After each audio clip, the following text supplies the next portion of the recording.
Baana warra kana waraana irra girriskuun inni onni illee qabe ayyuu agarree warra dhaadataa ayyuu agarree miti Tigreen dhaadatteeti miti baay'ee way warra mootummaa naannoo Amaaraa kana akkansa gara fuuqa jirtu dhaadatteeti miti calliftee loluu jirtu warri fokkora yaa zulliqa kun maani jedhu kun inni baqallee namiin dursu Abiy Ahmed istaali dargii taphata dargiin at least generaalota waliin lola turanii yaayyuu hime muraasa yeroo baqatu yattiin awwaan kan irra dubbatu jira Abiy Ahmed baqadhaa hin jedhu war waliin jira kanaan baqadhaa doon dhagayni inni Eertiraa yookaan Eertirumaan bakkatee inni baqachuu danda'u achi dhageenya miskiina ammaan tan nam fixan carraa keessa yoos waliin daawwanatu ijoolleen tun ijoollee akkamii amta walitti qabanii goonan tun ijoollee akkamii tun ijoollee harka qalleeyyiiti ijoollee hojjatte bultu guyyaatti dhaqa cabsitee hojii akkana hojjatte tana sobanii guuranii jechuun sobanii probably mootummaan Itoophiyaa kun akkuma jalqab garangootti dhufee uumat bira acceptance dhabu jalqabnaani namoota active ta'inidhee khaanin ijjeese miidiyaalee isqeequu danda'an cufee jechuun maaliif akkas tolcha ignorant majority media isa kasubaatiin itti fayyadame mind wash godhu brain wash itti fayyadamu yoo leetu odeeffannoo hin qabdu baadiyyaa keessatti lafnutti dhalan cuf keessa nam guuruu jira Germany armadeemtanii training fudhatanii nam pilot isangoonaa jedhee warri guuree jira information kutaalee Oromiyaa cuf keessa halkanii guyyaa uummatiin nutti erguu jira nu barreessa jira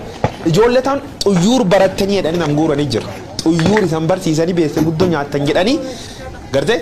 ijoollee akkan anguuran taan ammoo ijoollee dirqee cifti takatama keessatti dhaqa cabsit maani godhatan sobanii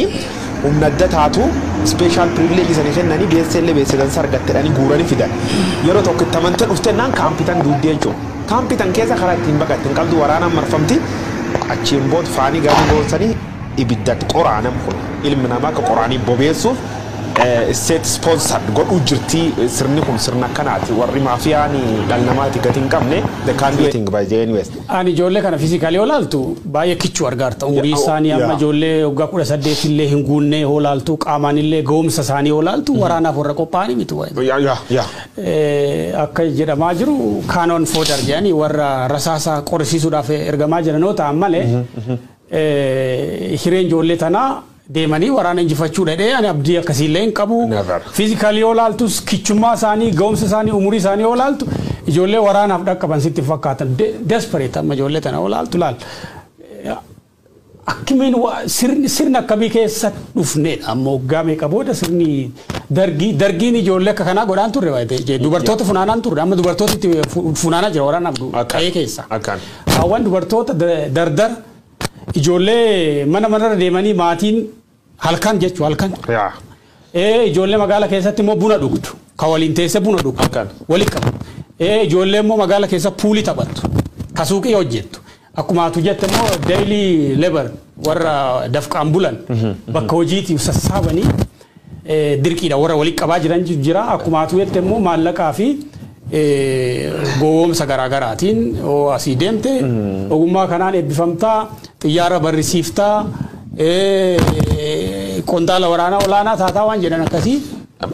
raayyaan ittisa biyya Itoophiyaa maalirra jira ka jedhu analistiin xiinxalaan siyaasaa baha Afrikaa tokko Rashid Abdii ka jedhani Twitter irratti qoree jira waan kana waraanni Itoophiyaa jira there is no Ethiopian National Defense Force capable of fighting anymore the Ethiopian army has collapsed will take 10 years to rebuild it to fighting shape maal jechuun kuni waraanni Itoophiyaa Ethiopian National Defense Force waajjira raayyaan ittisa biyyaa Itoophiyaa jedhamu akkan du'ee jira cabee jira sadarkaa loluu danda'urra hin jiru akka institutionitti jiraachuu danda'a biiroon isaa jiraachuu danda'a hoogganaan isaa jiraachuu danda'a damoozi kaffalamuu danda'a qondaalonni waraanaa jiraachuu danda'a raayyaa ittisa Itoophiyaa waan jedhamu diigamee jira deebisanii lolaaf qopheessuuf waggaa 10 fudhataa jedhani maaliif ijoollee baadiyyaa keessaa wali qabanii waraanaaf qopheessa ka jedhu kooziin isaa tokko kana jechuudha sigalee kanaaf milishaa jedhanii liyyuu haayilii jedhanii poolisii naannolee jedhanii walitti funaanaa jiraniif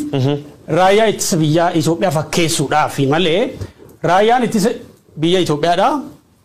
yaayu dhumateef jechuudha diigamee jira absolutely diigamu isaa waliin beena raayyaan ittisa biyyaa namni agama akka dhumate cuf caalaa waan se saalfachiisa raayyaan ittisa biyyaa jechuun gaafar madeem gootummaan ergan maqalee keessa qabame loltoon sun gama mootummaan Itoophiyaa waan isin dubban because is not their business. Opdiyoon lubbuu namaa irraa dhimmi hin qabu. Isin nyaattee bulteennaan isin saamteennaan barcumaa warra tuqamuu baannaan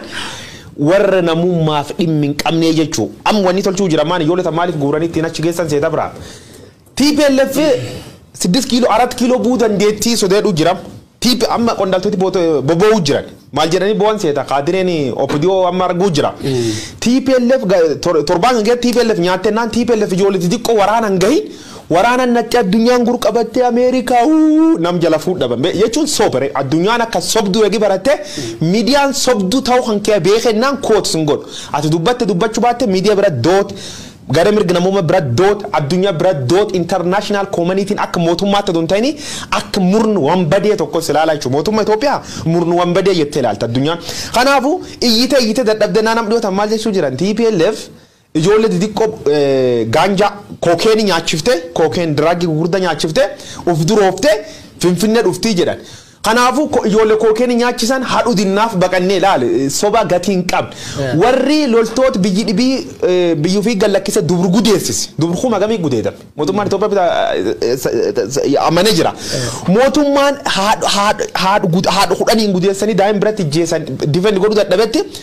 Daa'ima qawwee qabatee duula deem nu gallakkisan jettee boo'uu jirti jechuudha. Amma opdiyoon karoora isii maal seeti Itoophiyaa gudditti ijaaru karoora biyyi lamtur hajal qaba du'i gaafum jalqaba nyaatam deebi'ee suniin 100% deebi'ee inni ijaaramee dhiyyaatu sun kam Itoophiyaa gudditti ijaaru wanniin jedhu yaadii jedhu that dream is totally collapsed kuftee jirti. Am carraan isa maal godha angoo fiillee tiffachuuf seefii miti garuu lubbuu ji tokko yookaan jilam bulchuu. Inni nugusa torbaffata jedhanii miti akkale silaasee ganna 40 fa bulchu karoorii abiyyaatitti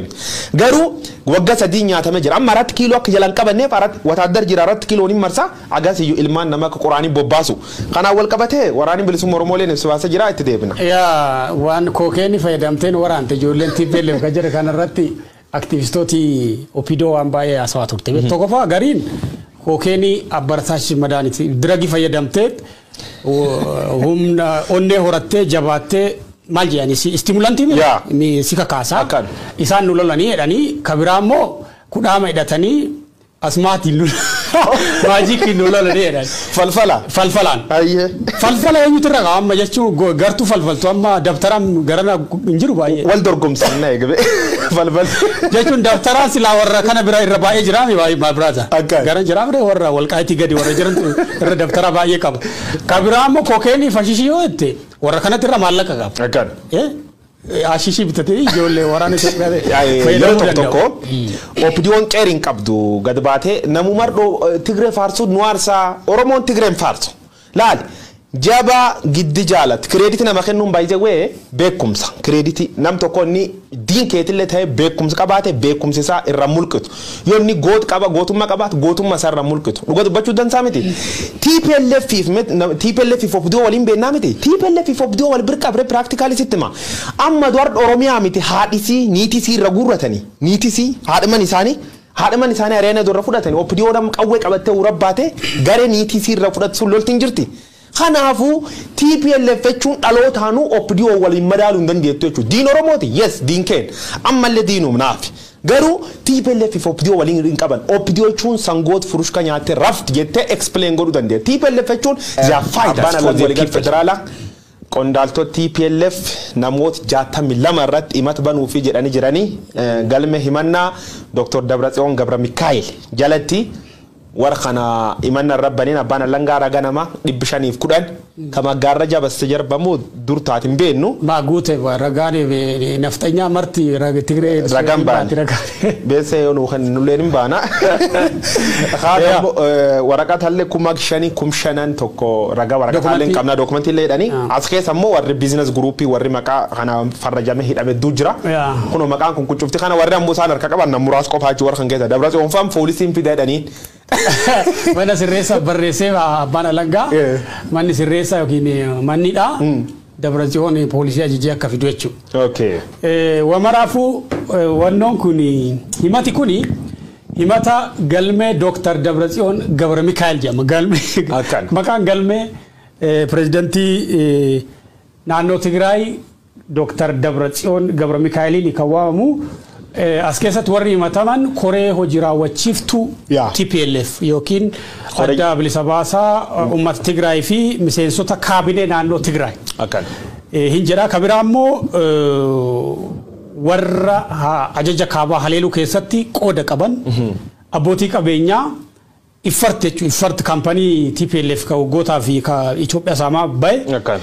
hogganoota dhaabbilee dhuunfaa fi ka mootummaa koomishinii filannoo Tigraay ka filannoo gaggeessee jechuudha hogganoota isaallee jedhee jira akkanumallee paartilee mormituu keessaa hogganoota paartilee mormituu ka filannoo Tigraay gaggeessite keessatti hirmaatan jedha himati kun himata lamaadha